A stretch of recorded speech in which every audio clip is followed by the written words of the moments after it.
Hey guys, how is it going? How are you guys?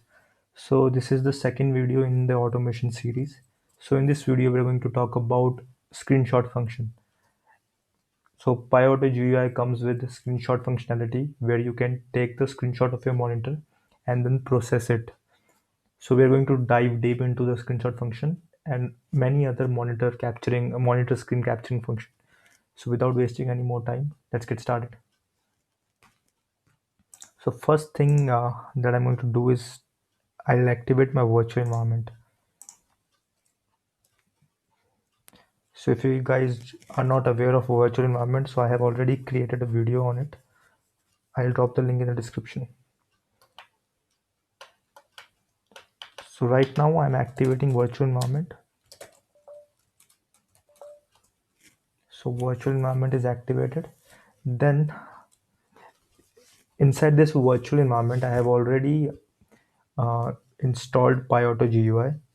So I can directly use it. I'll just go inside Python, then I'll import. So this is our automation library, pyautogui. Sorry, import.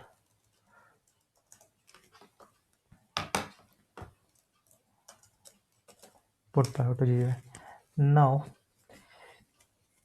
to take the screenshot, we have screenshot function.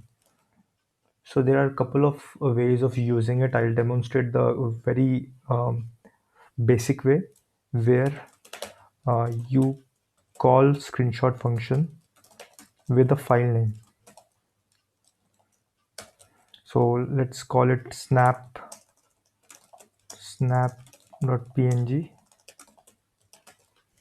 So what this function will do is it will take the screenshot and store it in this file. Let me try to execute it. Now, since I'm using Ubuntu and the screenshot function is dependent on Sprout package, so I need to install it. But if you're using Mac OS or Windows, there is no need of this installation. So I'll just install this. I'll come out of virtual environment. So I'll just copy this command. This is the command which I need to run. I'll come out of virtual environment.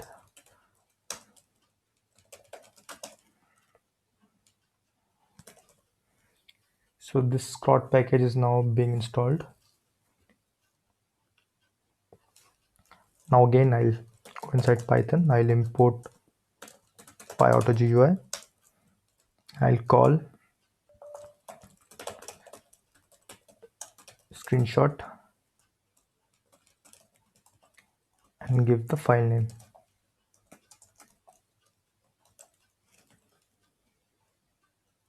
All right.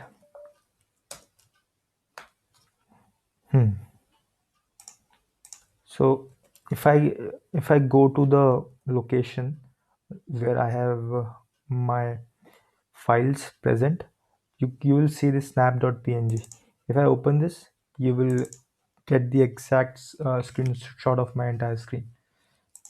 So this is one way of calling the screenshot function.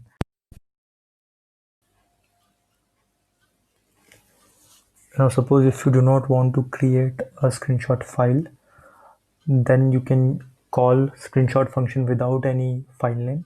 It will give you back an image object. So let's try that.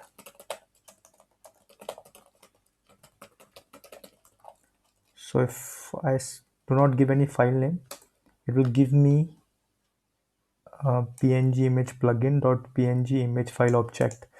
So you can work on this object then inside your program. Remember, you will not get any physical file after calling this screenshot function. Now there are a couple of other methods which I would like to talk about. One of them is pixel matching. Yeah.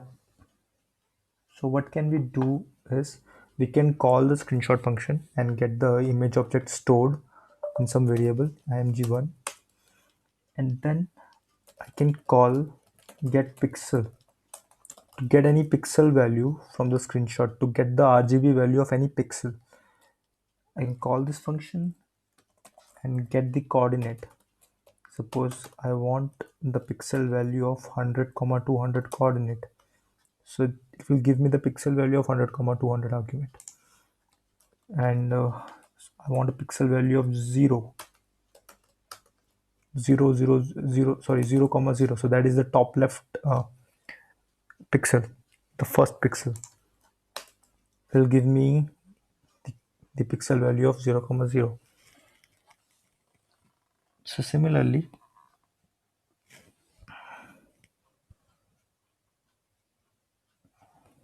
so this way you can get the pixel value of any coordinate, so any screenshot coordinate. Now if you want to take the screenshot of specific region, then you can use region is equals to option while calling the screenshot function.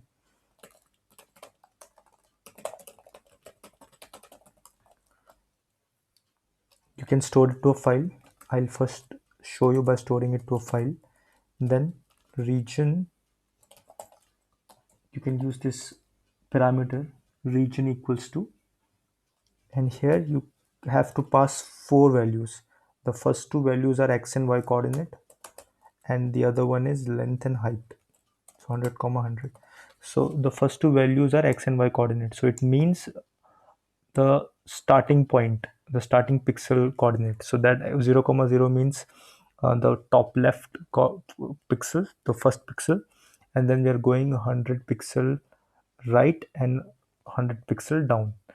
So when I execute this, I will get a snap file, and you can see I've got a perfect square, 100 pixel towards right, 100 pixel down, and it starts with 0 comma 0. So this is how you can take the screenshot of particular area.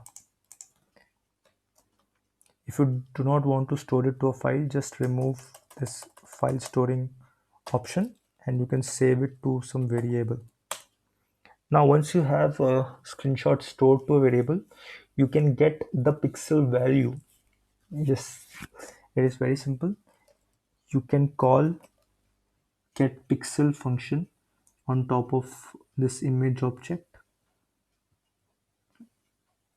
So get pixel, and you give the pixel value.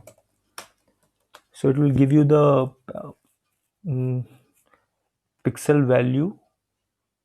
It will give you the RGB value of the screenshot pixel. So here we are getting the 0 comma 0 pixel value of our screenshot. So this screenshot, so this value 0 comma 0, the very first pixel value we got here because we called get pixel on the screenshot object.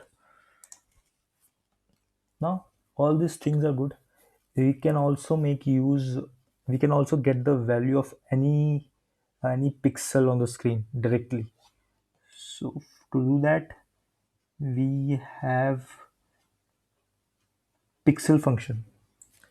So if I call pixel function and then I give the coordinate value here, you will get the RGB value, red 29, green 29, blue 29. So what this has returned is it gave us the pixel value of top left coordinate.